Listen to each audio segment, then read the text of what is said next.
हमारा कसूर क्या है, हमें मारा क्यों जा रहा है? हम तो कोई सैनिक नहीं है ना, हमने तो कोई मिसाइल नहीं दागे हैं ना, हमने किसी का कुछ बिगाड़ा नहीं है ना। हम वो भारतीय हैं जो लाखों की संख्या में समुद्र पर तैर रहे हैं और हर किसी का जीवन आसान कर रहे हैं। अमेरिका हमें मार रहा है। बताओ भाई अभी क्या है, हम लोग ईरान में ही है, माहौल इतना खराब है, सिर्फ इंडियन शिपों पे अटैक हो रहा है। क्यों भाई? आप एक दूसरे का लड़ाई हमको बीच में क्यों ला रहे हो? हम कोई मिलिट्री आर्मी थोड़ी ना है कि हमको ट्रेनिंग मिला लड़ने के लिए। भाई साहब बड़ा दुखद है, बहुत दुखद है। क्या एक संप्रभु परमाणु शक्ति संपन्न और दुनिया का तीसरा सबसे बड़ी अर्थव्यवस्था वाला देश को कोई दूसरा देश आकर के कैमरे पर लाइव बेइज्जती कर सकता है? क्या 140 करोड़ भारतीयों के आत्मसम्मान की कीमत इतनी कम हो चुकी है कि समुद्र के बीच हमारे 3 नाविकों को, भारत के 3 नाविकों को मिसाइल से मार दिया जाता है, बेकसूर नाविकों को मिसाइल से मार दिया जाता है। और उसके विरोध में जब हम सख्त विरोध प्रदर्शन जो है व्यक्त करते हैं, तब हमें कैमरे के सामने चुप रहने की नसीहत दी जाती है। आज बात हम उस जो है काले अध्याय की करने जा रहे हैं जिसने हर भारतीयों के अंदर आक्रोश भर दिया है। मामला है स्टेट ऑफ हार्मूज का, जहां पर पिछले 8 तारीख, 10 तारीख, 11 तारीख मतलब 4 दिनों के दरमियान 3 जहाजों पर, 3 कॉमर्शियल जहाजों पर अटैक किया गया और उसमें 3 बेकसूर भारतीय नाविक मारे गए। और जब पहले जहाज पर जो है अटैक किया गया था, तब जो है डी मार्च भारत तरफ से इशू किया गया था। सख्त विरोध इशू करने के बावजूद एम्प्टी सेट बैलों पे जो है इंजन रूम में अटैक किया गया और हमारे 3 बेकसूर नाविक मारे गए। इसके बाद में जब भारत के अंदर विरोध प्रदर्शन शुरू हुआ, अमेरिका के खिलाफ आउटरीच शुरू हुआ, भारतीय सरकार के खिलाफ जो है विरोध प्रदर्शन शुरू हुआ, तब जो है हमारे जो एक्सटर्नल अफेयर मिनिस्टर हैं एस जयशंकर ने फोन करके अमेरिका के विदेश मंत्री मार्को रूबियो को बोला। तब भाई साहब मार्को रूबियो, आप जरा सोच सकते हो, अमेरिका कभी किसी का दोस्त नहीं हो सकता है, एक घटिया लोग है। एक तरफ हमारे 3 नाविक मारे गए, हमारे 3 जहाजों के ऊपर 4 दिन के भीतर 3 जहाजों के ऊपर जानबूझकर अटैक किया गया। यह अटैक जहाजों पर नहीं था, यह अटैक भारतीयों पे था। यह भारत के अर्थव्यवस्था पर अटैक करने की कोशिश की जा रही। और अटैक होने के बाद में जब भारतीयों के अंदर यह आक्रोश था, उसी समय अमेरिका की तरफ से जो है ट्विटर पे एक बात आती है और बात करते हैं क्रिटिकल अर्थ मिनरल की, भारत के जो है स्ट्रेटेजिक पार्टनरशिप की बात उसमें करते हैं, स्ट्रेटेजिक फ्रेमवर्क की बात करते हैं। अरे शर्म करो, तुम जले पे नमक छिड़क रहे हो। एक हमारे लोग हैं जो खुल के बात भी नहीं कर रहे हैं। भाई साहब यही कोई और देश होता ना, यही पाकिस्तान होता, कोई और देश होता ना, तो हम चढ़ गए होते। हो सकता है ऑपरेशन जो है ऑपरेशन सिंदूर 2.0 शुरू हो गया होता। लेकिन भाई साहब अमेरिका के सामने खड़े होकर बोलने की क्षमता आप किसी के पास हमें दिख नहीं रही है। और इसके पीछे बहुत सारे रीजन हैं, बहुत सारे रीजन, जैसे कि हमारे प्रधानमंत्री साहब ने इस पर कोई वक्तव्य नहीं दिया और ना देने के रीजन भी हैं। और जैसे कि बताया भी गया कि हमारा जहाज नहीं था और सिर्फ इसमें भारतीय नाविक थे। भाई तो पूरी दुनिया में 3.5 लाख के करीब सेलर्स हैं जो भारतीय हैं, जो पूरी दुनिया की अर्थव्यवस्था को चला रहे हैं और भारत के लिए कमा करके डॉलर लेकर के आ रहे हैं। क्या उनकी जान इतनी सस्ती हो गई है? और क्या कारण है कि हम खुल करके अमेरिका का विरोध नहीं कर पा रहे? हम विरोध भी करते हैं तो वो लोग कह रहे हैं कि अमेरिका के कानून को मानना होगा। ये मार्को रूबियो बोलता है। भाई ऐसा क्या रीजन है कि हम बिल्कुल बाइकआउट अमेरिका नहीं कर पा रहे हैं या दुश्मनी मोल नहीं लेना चाहते हैं? इसके पीछे क्या रीजन है, इसी के लिए हम बात करने जा रहे हैं आगे वीडियो में। तो भाई साहब पहले तो हम घटना स्थल के बारे में बात करें, जो क्रोनोलॉजी है किस तरह से हुआ। प्लाऊ फ्लैग एम्प्टी सेट मैलो पे अटैक हुआ एक मिसाइल से, हेलफायर मिसाइल से, और बड़ा प्रिसाइज हमला हुआ था। 4 दिन की बात करूं, 8 तारीख को पहला हमला हुआ जो है मैरीबैक्स पे, दूसरा हमला हुआ जो है एम्प्टी सेट बैलो पे, और तीसरा हमला हुआ जलबीर पे 11 तारीख को, और उसमें हमारे 3 नागरिक मारे गए। आप सोच रहे होंगे पलाऊ का क्या मैटर है। भाई साहब, बहुत सारे ऐसे देश हैं प्रशांत महासागर के बीच में, एक ये देश है क्या बोलते हैं पलाऊ, बहुत छोटा सा देश है, लगभग 17-18 हजार 17,500 जो है इसकी आबादी है। एक छोटा सा देश है जिसको ढूंढेंगे जल्दी मिलेगा भी नहीं। उस पे पलाऊ, वो देश क्या करता है, वो फ्लैग ऑफ कन्वीनियंस का काम करता है, मतलब आपको झंडा दे देगा अगर आपको जहाज लेके जानी है, क्योंकि बड़े बड़े देशों में ये मैरीटाइम जो एक्टिविटी होती है इसके लिए लाइसेंस बहुत मुश्किल से मिलता है और बहुत मुश्किल से परमिशन मिलता है, तो पलाऊ बहुत जल्दी अलाउ कर देता है, फ्लैग ऑफ कन्वीनियंस जो है दे देता है, जिसके तहत व्यापार करते हैं। दुनिया जानती है वहां पे टैक्स वगैरह कम है, बहुत सारी चीजें हैं। 17,000 की आबादी में 15% समुद्री व्यापार पलाऊ का देश करता है। भाई 17,000 तो हमारे जो है 2-4 मोहल्ले को मिला लोगे यहां आबादी है, और एक छोटा सा देश 17,000 जो है आबादी वाला देश जो है पूरे मैरीटाइम का जो है, पूरे जो है सी ट्रांसपोर्ट का 17% जो है 15% हिस्सा रखता है। तो इसका मतलब है ये जो है ये ऐसा देश है जो जहाज़ों को बड़ा इजीली परमिशन दे देता है, वहाँ पे टैक्सेशन आसान है, सब कुछ आसान है। खैर ये एक अलग विषय होगा। पलाऊ फ्लैग था पहले, तो हमारे जो है मिनिस्ट्री वगैरह जो भी पोस्ट इस पे आया पलाऊ फ्लैग करके बात कर रहे थे, लेकिन फ्लैग पलाऊ हो कुछ भी हो, लेकिन भारतीय नागरिक कहीं भी हैं तो जिम्मेदारी हमारी होती है, भारत के राष्ट्रीय अध्यक्ष की जिम्मेदारी होती है कि हमारा एक एक नागरिक कहीं भी है उसके जान की रक्षा की जिम्मेदारी भारत की होती है। कोई ऐसे बिना किसी गुनाह के, बिना किसी गलती के हमारे नागरिक को मार नहीं सकता है। और ये जो केस हुआ है यहां पे भारत जो है काफी दबता हुआ दिखाई पड़ा है। यहां पे ये जो समीकरण बना है ये एक जो है कहते नहीं आका और शागिर्द का है, मतलब ये होता नहीं कि बादशाह का और जो है नौकर का जो होता है वही कुछ यहां पे दिख रहा है। हम अमेरिका के सामने जो है ऐसा लग रहा है कि हम दब गए हैं, हम झुक गए हैं। किस लिए है हमें नहीं समझ में आता है। क्या हमारे जो सरताज है इनका कोई एप्स्टीन फाइल में ऐसी जो है क्या बोलते हैं इनका कुछ मैटर है, या फिर हमारे अडानी अंबानी इनको काम दिलवाने के चक्कर में, इनको ज़्यादा जो है प्रमोट करने के चक्कर में, इनका जो डील हुआ है अमेरिका के साथ में उसके चक्कर में दब रहे, बहुत सारी चीज़ें। लेकिन इस तरह की घटना अगर होती है जहां पर देखिए जो ऑपरेटर्स हैं एम्प्टी सेट बैलो के, जिसमें 3 भारतीय नागरिक मारे गए, जिसमें क्या आदित्य शर्मा, सुरेश पटनाला और जो है शिवानंद चौरसिया 3 लोग थे जो इंजन रूम में थे और मारे गए।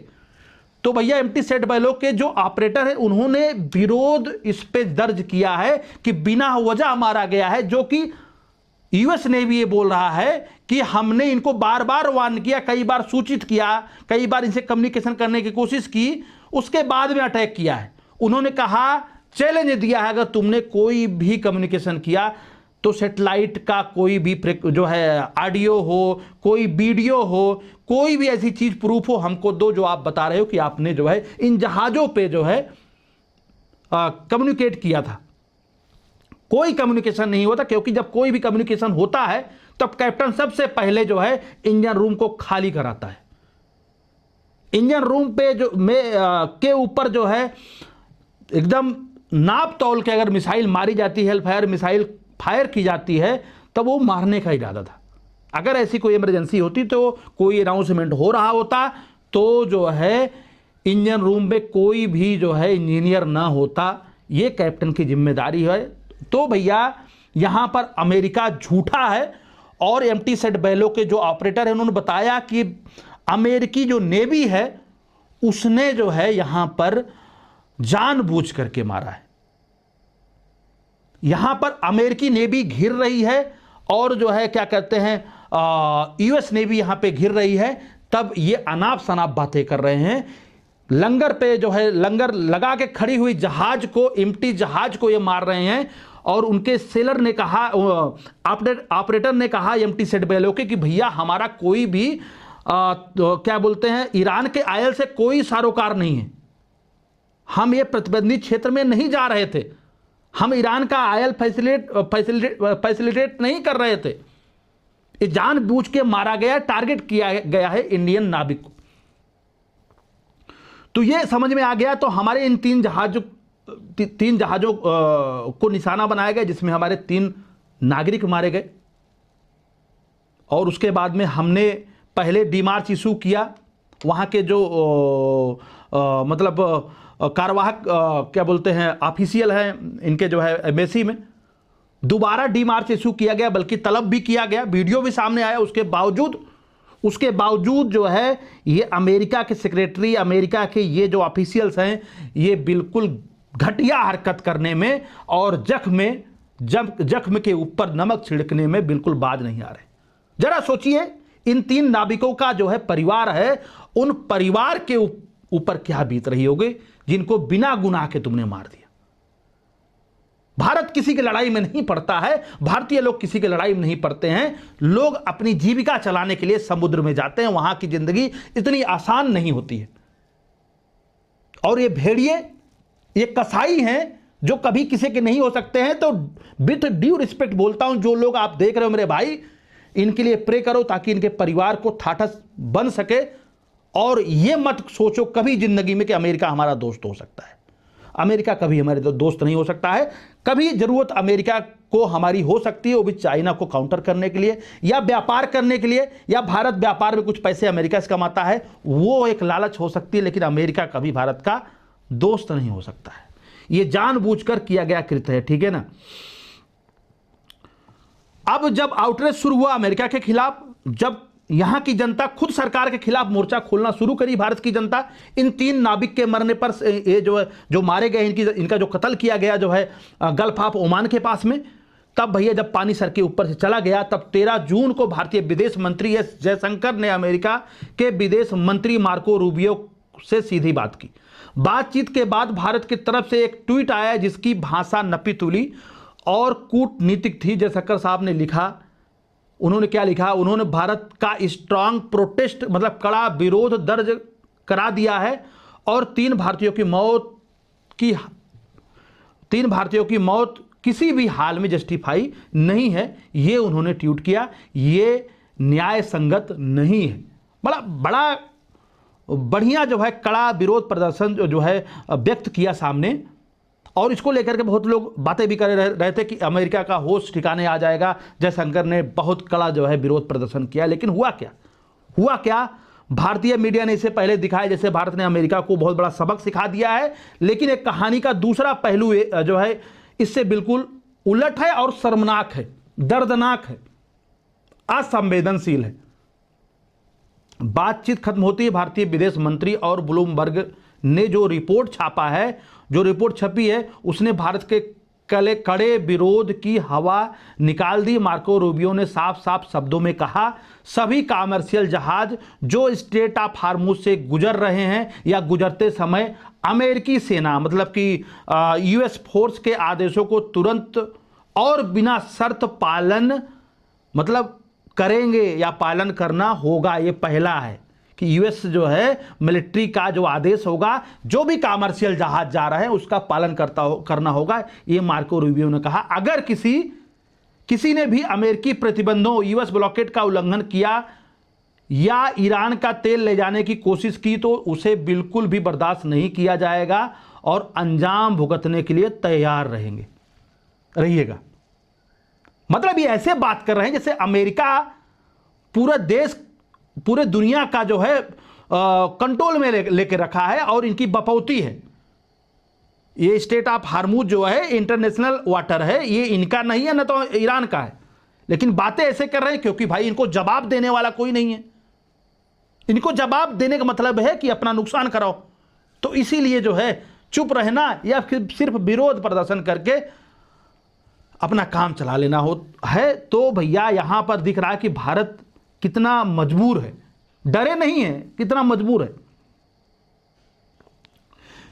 इस भाषा को ध्यान से सुनिए जो अभी मार्को रूबियो ने कहा। यह 2 बराबर के देशों के बीच की भाषा नहीं हो सकती। आप समझिए जरा, ये ऐसी भाषा है कि एक आका और उसके मातहत के बीच हुई भाषा लग रही है। जैसे कि एक होता नहीं कि जो है एक बॉस है, दूसरा जो है वर्कर हैं। एक तरफ हमारे विदेश मंत्री कह रहे हैं कि यह न्याय उचित नहीं है, और दूसरी तरफ अमेरिका कह रहा है कि हमारे नियमों को मानना पड़ेगा, समुद्र के बीच में यही नहीं मानेंगे तो यही जश्न होगा, यही हश्र होगा। ठीक है, इस बयान के आते ही देश के भीतर और ज्यादा आउटरीच शुरू हो गया, और पहली बार विपक्ष ने जो है ना खुल करके अमेरिका का विरोध किया है। राहुल गांधी हो गए, चाहे मल्लिकार्जुन खड़गे हो गए, शशि थरूर, प्रियंका चतुर्वेदी, सब ने मिल करके सरकार को आड़े हाथ लिया और अमेरिका को भी आड़े हाथ लिया है। हर जागरूक भारतीय के मन में बस यही एक सवाल है, क्या हम वाकई में इतने मजबूर हो गए हैं कि कोसों दूर बैठा अमेरिका एक देश जो है वो हमारे पास आकर के हमारे लोगों के ऊपर अटैक कर देता है और हमें आंखें भी दिखाता है। तो आखिर ये चक्रव्यूह अमेरिका क्या मजबूरी क्या है, या कोई चक्रव्यूह है जो भारत के ऊपर रचा जा रहा है, और भारत चुप क्यों है? आगे जो है इसका विश्लेषण करेंगे कि भैया इतनी बड़ी घटना होने के बाद में भारत चुप क्यों है, इसके पीछे क्या षड्यंत्र कोई अमेरिका रच के बैठा है, या जो है मजबूरी कोई है भारत की। बड़े सवाल हैं जो इस पूरे वीडियो में हम इस पर बात करने जा रहे हैं, जो हमने सवाल बताया। देखो, राजनीतिक बयानों को एक तरफ छोड़ दीजिए, प्रधानमंत्री कंप्रोमाइज्ड हैं, जो लोग बातें कर रहे हैं, अडानी अंबानी के चक्कर में देश बिक गया है, कूटनीति और अर्थशास्त्र के कुछ ऐसे जमीनी और कड़वे, सही बता रहा हूं, बात तो लोग करेंगे कि अडानी अंबानी चक्कर में जो है कंप्रोमाइज्ड हो गया, या फिर मोदी एप्स्टीन फाइल के चक्कर में कंप्रोमाइज्ड है। ऐसा एप्स्टीन फाइल वगैरह है कि नहीं है मैं तो नहीं जानता हूं, लेकिन अगर कुछ लग रहा है तो डरने की जरूरत नहीं है। लेकिन जो लोग बातें कर रहे हैं कि ऐसा कंप्रोमाइज्ड प्रधानमंत्री हुए हैं, तो उसके पीछे क्या रीजन है उस पर बात करने जा रहे हैं। भैया कुछ और रीजन है, मतलब अडानी अंबानी के चक्कर में देश बिक गया है, कूटनीति और अर्थशास्त्र के कुछ ऐसे जमीनी कड़वे जो है, कड़वी सच्चाई है जो किसी भी सरकार को बांध देती है। यहां सरकार की स्थिति और मजबूरी एक गार्जियन जैसी है, एक गांव के मुखिया जैसी है, घर के जो है मुखिया जैसी है कि उसके घर में कई संतानें हैं। मतलब समझ लीजिए ये ऐसी मजबूरी है कि जैसे कि आपके घर में आपके पापा हैं और कई सारी भाई बहन आपके घर में हैं, उनके पेट भरने की जिम्मेदारी जब होती है तो बहुत सारी बातें जब आती हैं, बहुत बार जो है अपमान का घूंट भी पीना पड़ता है, तो पीना पड़ता है। ठीक है ना। देखो, पहला है 90% तेल हमारा आयातित होता है यार। भारत अपनी जरूरत का 90% तेल जो है पेट्रोलियम उत्पाद, कच्चा तेल जो है तेल गैस बाहर से आयात करता है। हमारी गाड़ियां, उद्योग और जो है फर्टिलाइजर भी और फैक्ट्रियां इसी आयातित तेल से चलती हैं। जैसे ही स्टेट ऑफ हार्मुज बंद हुआ, हमारा 50% सप्लाई जो है डिस्टर्ब हो गया है। ठीक है ना। दूसरा है वेनेजुएला का जाल, क्योंकि हमें वेनेजुएला का तेल बेचा जा रहा है और वेनेजुएला दुनिया का सबसे ज्यादा तेल रखने वाला देश है। जब खाड़ी देशों से तेल आना बंद होने के कगार पर आया तो भारत के पास में दुनिया में सबसे ज्यादा तेल भंडार रखने वाले वेनेजुएला का विकल्प बचा। लेकिन वेनेजुएला जो है पूरी तरह से अमेरिका के प्रभाव में है, प्रतिबंधों के अधीन है। अगर भारत आज अमेरिका के खिलाफ कोई बड़ा सैन्य कूटनीतिक कार्रवाई करता है तो वाशिंगटन जो है, मतलब अमेरिका, एक झटके में भारत को जो तेल वेनेजुएला से आ रहा है उसको बंद कर देगा। 140 करोड़ लोगों के देश में अगर एक हफ्ते के लिए भी तेल की किल्लत हो गई तो अर्थव्यवस्था ताश के पत्तों की तरह बिखर जाएगी। तो एक सबसे बड़ी मजबूरी ये भी है कि हम खुल के चैलेंज अमेरिका को नहीं दे रहे। एक कड़वी सच्चाई है, हमें समझना भी होगा। दूसरा है रूस की लाचारी। जिस हिसाब से रूस जो है लाचार हुआ है और चाइना का चक्रव्यूह हमारे ऊपर बना है। देखिए, जब से यूक्रेन युद्ध हो रहा है तब से रूस लाचार हुआ है, क्योंकि रूस जो है अपने युद्ध में बिजी है। वो वेनेजुएला को भी जो है मदद नहीं कर पाया, और कई और जो है मुद्दे पर, जैसे जो है सीरिया के मुद्दे पर भी वो ध्यान नहीं दे पाया। तो रूस कमजोर हुआ है। रूस का कमजोर होना भी एक बड़ा कारण है। और अगर हम रूस के ऊपर जो है तेल की डिपेंडेंसी रखते हैं, ज़्यादा डिपेंडेंसी अगर हमारी तेल के ऊपर जो है तेल की जो है रूस के ऊपर हो गई, मतलब मान लीजिए हम 60% तेल रूस से लेने लगे, 80% तेल रूस से लेने लगे, तब ये भी घातक है।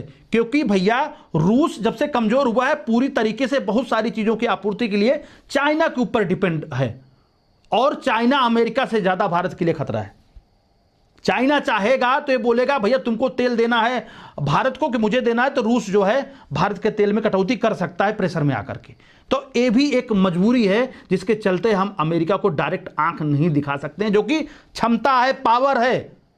1 मिनट में अमेरिका की औकात याद आ सकती है, लेकिन उसके बाद भी हम डायरेक्ट जो है हमला नहीं कर पा रहे हैं, डायरेक्ट उनके ऊपर बिल्कुल कड़ी कार्रवाई और इसकी जो है डिमांड नहीं कर पा रहे हैं। बड़ा कहते नहीं आक्रामक रुख जो है अमेरिका के खिलाफ नहीं अपना पा रहे हैं। और पांचवी, इसके बाद अगर बात करूं तो सबसे बड़ी हमें करना क्या होगा, हमें काउंटर अटैक करना होगा। किस तरह से करना होगा? इंटरनेशनल अपोलॉजी करवाने के लिए, देखिए अगर हमें मजबूर करना है अमेरिका इस मुद्दे पे आकर के भारत के सामने अगर जो है माफी मांगे, ठीक है ना, जो कृत्य अमेरिका ने किया है इससे लग रहा है कि भारत कमजोर है, तो हमको ऐसे स्टेप उठाने होंगे जिससे अमेरिका आए भारत के सामने अपोलॉजी करे खुल करके गलती हुई है और ऐसा कृत्य दोबारा नहीं होगा। क्योंकि ये अगर अमेरिका के साथ हुआ होता, किसी ऐसे और बड़े देश के साथ में हुआ होता तो युद्ध शुरू हो जाता। लेकिन यहां पर हम अपमान का घूंट पी रहे हैं, लेकिन माफी तो मंगवानी पड़ेगी। और कैसे मंगवाएंगे उसके लिए अलग जो है मंच है, अलग तरीके हैं। तो इंटरनेशनल अपोलॉजी कैसे मनवाएंगे उसके लिए भारत को इस मुद्दे को इंटरनेशनल मैरीटाइम मतलब आईएमओ और संयुक्त राष्ट्र मतलब यूएन में पूरी आक्रामकता से उठाना होगा। जिस तरह से 2013 में एक हमारी जो है आईएफएस अधिकारी के साथ में जो दुर्व्यवहार हुआ था, भारत ने अमेरिका को घुटने पे ला दिया था और ओबामा आकर के इस बात का प्रायश्चित करना पड़ा। तो हमें अपना स्टैंड आईएमओ के सामने और यूएन के सामने बिल्कुल आक्रामक तरीके से रखना होगा अमेरिका के खिलाफ इस घटना पे। काउंटर चाइना कार्ड खेलना होगा। अमेरिका को यह समझना होगा कि एशिया में चीन को रोकने के लिए भारत उसका एकमात्र सहारा है, विकल्प है। पीएम मोदी को अमेरिका को साफ संदेश देना होगा कि अगर हमारे नागरिक के ऊपर इस तरह की जो है घटना होगी और यूएस नेवी या आर्मी इस तरह की लापरवाही भरी घटना करेगा तो हम अपना हाथ पीछे खींच लेंगे। तब काउंटर चाइना आप खेलते रहना, ठीक है ना। तो इंटरनेशनल अपॉलजी करवाने के लिए हमें इनको अंतरराष्ट्रीय मंचों पे खींचना होगा। दूसरा, काउंटर चाइना कार्ड खेलना होगा। तीसरा जो है वो सिंबॉलिक जो संबंध है, जो आर्थिक संबंध है, उसके लिए जैसे अमेरिका अपनी कंपनियों को बचाने के लिए बहुत सारे प्रतिबंध लगाता है, उसी तरह भारत को भी नकेल कसना होगा बहुत सारे अमेरिकी प्रोडक्ट पे। जिस तरह से हार्ले डेविडसन की बात कई बार करते हैं ट्रम्प साहब, तो हमको जो है इस तरह से इनके भी बहुत सारी कंपनियों पे नकेल कसना होगा और भारतीय कंपनी को वहां पे उतारना होगा, ठीक है।